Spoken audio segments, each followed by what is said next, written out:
Shane Van Gisbergen has started a trend in the Chicago street course that will continue this year. Plus, with the Coke 600 in a few weeks, could this be Jimmie Johnson's final NASCAR Cup Series start?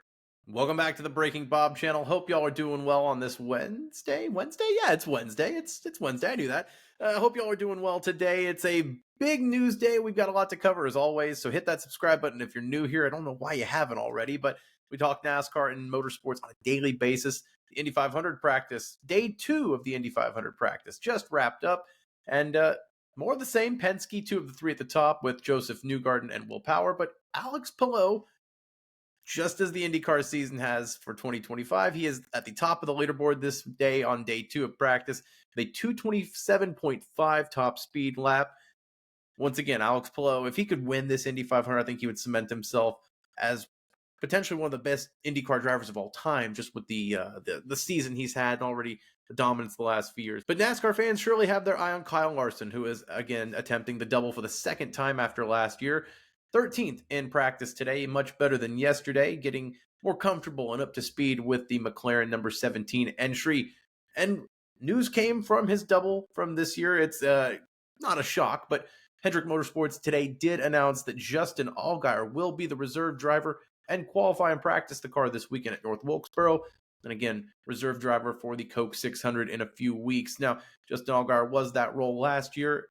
Kevin Harvick did practice the car at North Wilkesboro. It was really cool. And no, we're not getting Happy Harvick back in the car or Carl Edwards, even though Kyle Larson did politely ask. Carl declined, unfortunately. But we get Justin Allgaier in the car, and it makes sense. He finished 13th in the Coke 600 in reserve duty for last year for Larson. Of course, the 2024 Xfinity Series champion, and that relationship with Junior Motorsports and Hendrick Motorsports, it makes sense. And plus, like Hendrick Motorsports and Cliff Daniels said, similar size body, so it's easy to make a seat mold that they can transfer for Kyle or Justin. It doesn't matter. So not a total shock there, and Justin Allgaier has definitely earned it after last year. But that puts a bow on the Carl Edwards potential jumping into the 5 car for North Wilkesboro. It was a great dream, but it's dead now for the foreseeable future. We'll have to beg Carl to get into a car somewhere else. But in other news, we do have some potential drivers coming into NASCAR for the Chicago Street Course in a few years. Now, this is the 3rd year of it, potentially the last year, as this contract is for 3 full years. It has options after this. Doesn't sound like it's going to get extended from what we've heard, but Shane Van Gisbergen, of course, the original winner in 2023, well, he's created a trend that he's bringing all of these Supercars drivers over. They know how to drive these street courses. It works out perfect with the next-gen car. It sounds like we could have a trio of Supercar stars joining the NASCAR weekend in Chicago. Auto Action's Andrew Clark reported this morning that it's 3 drivers: Will Brown, the current champion, Cam Waters, and 21-year-old Brock Feeney, a young prospect in the series, are the ones that are eyeing their return to the weekend in the Cup Series. Return for 2 of them, as Waters and Brown both have run in the Cup Series before. Waters with RFK in the Stage 60 project back at Sonoma last year. And then Will Brown has run with RCR in that 33 car as well. Now, although there was no official announcement, it doesn't sound like those drivers will be in those cars for the Chicago Street Course. Now, Will Brown can't be in that 33 for RCR. Austin Hill is already scheduled to be that entry. So it sounds like he could be potentially in an entry for Colleague Racing, a potential 3rd car. You've seen that with SVG and Cup Series races last year. They have kind of a partial alliance with Trackhouse. They also have a partial alliance with RCR, much more of an alliance with RCR. Does Colleague. They're on the same campus. So I would imagine you'll see Will Brown probably in a 13 entry for Colleague there, like SVG did the last few years. And then Cam Waters, they're going to keep him in the Ford program. I don't think RFK will enter a 4th car. I think this is where you'll potentially see that alliance with Rick Ware Racing really come into play, and they'll potentially do a second Rick Ware Racing entry, the number 15 car you've seen that was a full-time charter up until this year. Now, you've seen that 15 car with Rick Ware Racing be a manufacturer entry before. Jenson Button at Coda.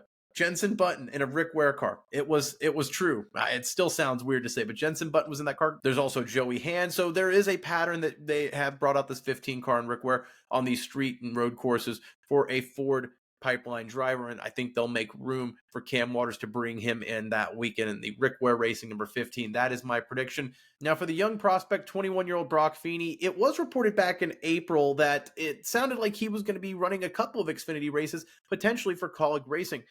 I would imagine you'll see one of those attempts be the Chicago Street Course, and He's 21 years old. He's not ready for the Cup Series. He's not on the level that Will Brown or Cam Waters are, where they're multi-time winners. Will Brown is the current champion in Supercars. He's not ready for that. So I think it's really nice that they're going to slowly get him in with the Xfinity Series. You even saw Cam Waters do a Truck Series entry before he got into the Cup Series last year, just to make sure he was ready for it. And especially the Chicago Street Course, yes, they have an upper hand because they do these style tracks more. And you've seen SVG with the way he rode the clutch, how it was so unique with the third pedal compared to the other drivers.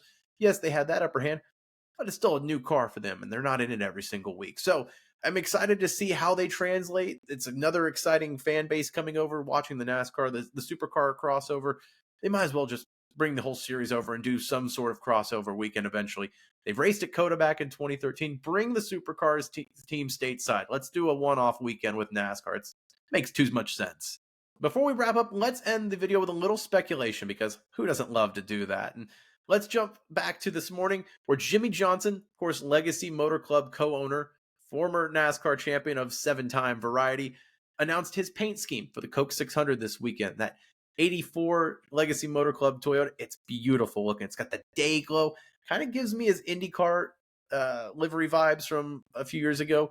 They really nailed this. And it's Jimmie's 700th career start. He picked Charlotte specifically, of course, especially early on in his career, the dominance that he had back at this track.